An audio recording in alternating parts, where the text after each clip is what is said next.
Ilocos Norte, the Honorable Ferdinand Alexander Sandro Araneta Marcos.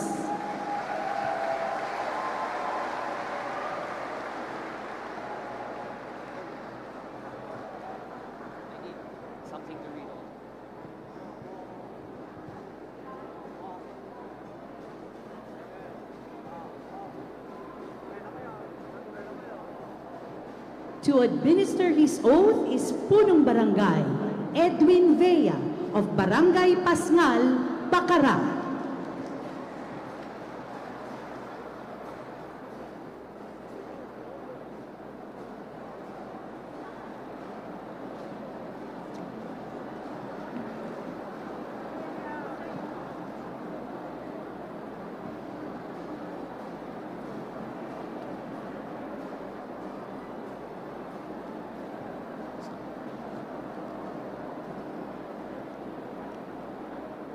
Sir, please raise your right hand and follow after me.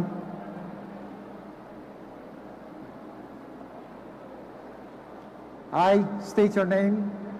I, Ferdinand.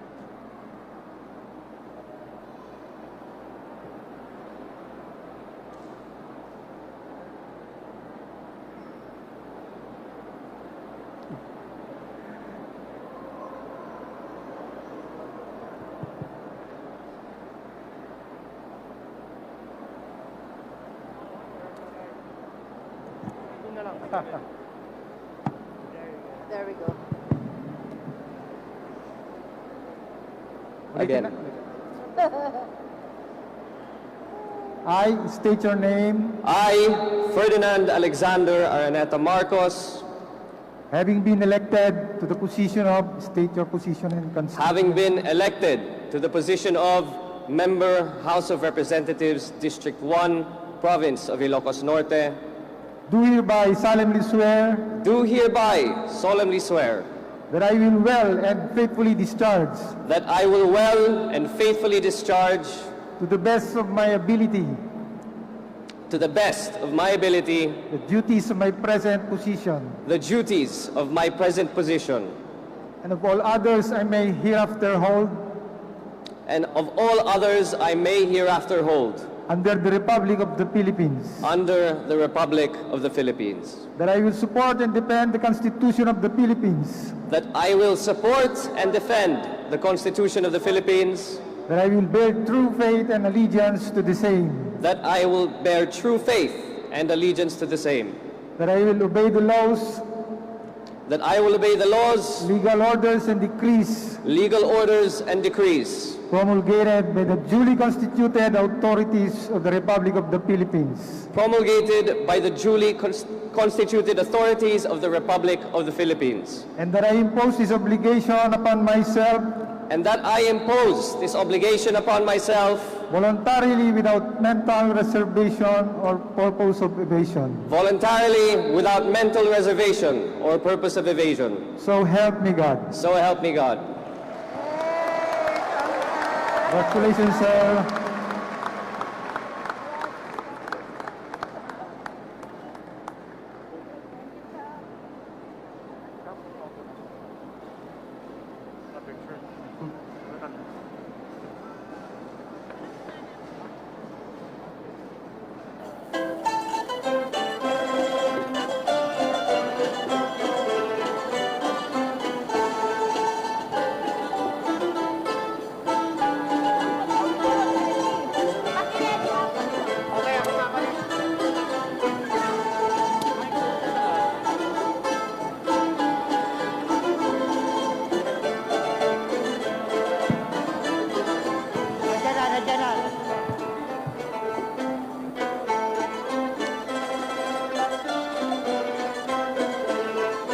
Sigurado ako mangon tayo.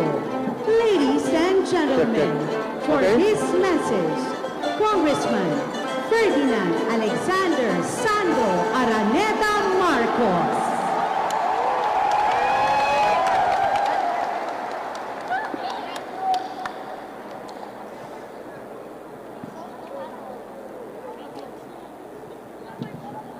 To all the distinguished officials here today, namely Senator Amy Marcos, Governor Matthew Marcos Manotoc, my seatmate, Congressman Angelo Marcos Barba, Vice Governor Cecilia Araneta Marcos, to the Sangguniang Panlalawigan of the 1st and 2nd District, City and Municipal Mayors na imbag nga malentayo amin na po.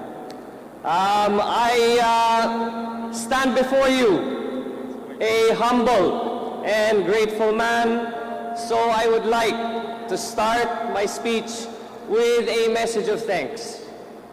Thank you first to my family, whom could not make it today due to impending preparations for a certain presidential inauguration in 3 days' time.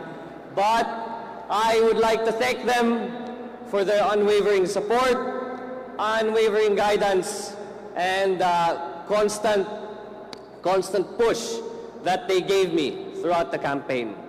Secondly, to my political fairy godmother, si Ma'am Senadora Amy Marcos, whom without you I probably would not be here. So I have unending thanks and gratitude to you, Ma'am.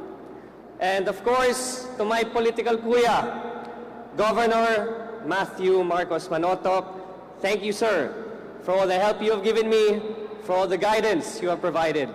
And of course, to Vice Governor Cecilia Araneta Marcos, to Congressman Angelo Marcos Barba, and to all the mayors, vice mayors, barangay kapitans, and certain and numerous officials who assisted me in the campaign. I will be forever indebted to everything that you have done.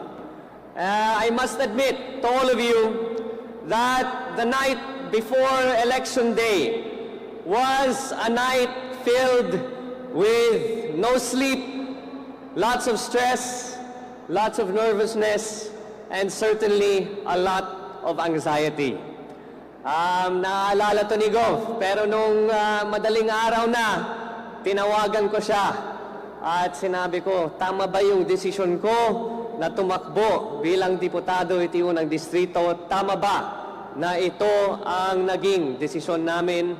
Pero po, nung dumarating na ang resulta, that nervousness became one of pride and one of joy. Not only because I was able to garner 105,000 votes, but because I became the first Marcos to run in the 1st District of Ilocos Norte and emerge victorious. But me becoming congressman of the 1st District means that we must now tackle the problems that face us not only in Ilocos Norte, but in the entire country. We face an economy that is ridden with rising prices, inflation, higher gas prices due to a war which we cannot control. But despite this tall order, I promise all of you here, to all my kakailian, that as your 1st District representative, I will bring pride to Ilocos Norte within the House of Representatives. I have made sure that despite not officially taking office, that we have to hit the ground running. I am sure, and I'm sure it has to be said, that despite being the congressman of the 1st District, also being the soon-to-be presidential son, is not without its tall expectations and big demands. So I have met with the necessary agencies to make sure that once I assume office, that we will hit the ground running and that we have numerous projects in place. I have made sure with whatever budget is left for this year that we have programs that we can implement, namely the installation of certain infrastructure projects such as solar lights in the bypass road of Lawag City and in the most dimly lit areas of the 1st District of Ilocos Norte.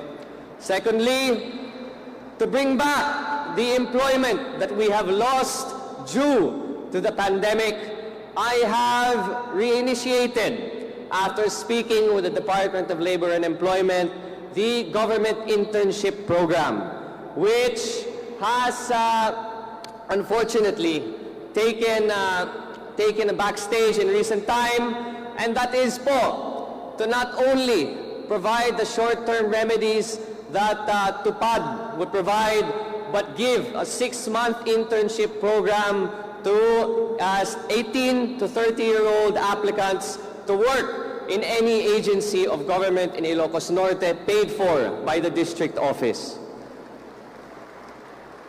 These are part of many of the plans and programs that we all have in order to address these issues. But to be able to curtail these programs, I must ask of you that the time for politics has come to an end. The time for public service in Ilocos Norte has begun. So we here, no matter what political color, red, green, pink, blue, or white, I ask that we stand together as one Ilocos Norte, as one solid North. Only then can we make sure that we support the incoming administration of President-elect Bongbong Marcos to the best of our capabilities. Alam niyo po, nung nag-usap kami ng aking tatay at sinabi ko po na nanenervyos talaga ako na tumakbo sa unang distrito. Sinabi niya po sa akin, alam niyo Sandro, nung nakaraan po at pumunta kami sa Hawaii, nung lahat po ng tao ay hindi na lumalapit sa akin, ang mga tao lang na tumulong sa amin ay ang mga Ilocano.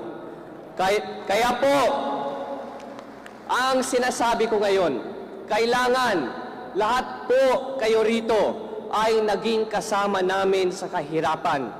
Dapat na dapat magkasama rin tayo sa tagumpay. Kaya po, I am hoping that from this day forward, we bring forth that message of unity, not just as a campaign message, not just as a campaign slogan, but that we live by it over the next 6 years of this incoming administration. But once again, I am here to say thank you and give my gratitude as the new kid on the block. And it makes me so happy to say that I am here, Congressman-elect Ferdinand Alexander Marcos, not just ready to serve, but now at your service, Apo. Diyos unay, tiag nina, agbiag, Ilocos Norte, Apo.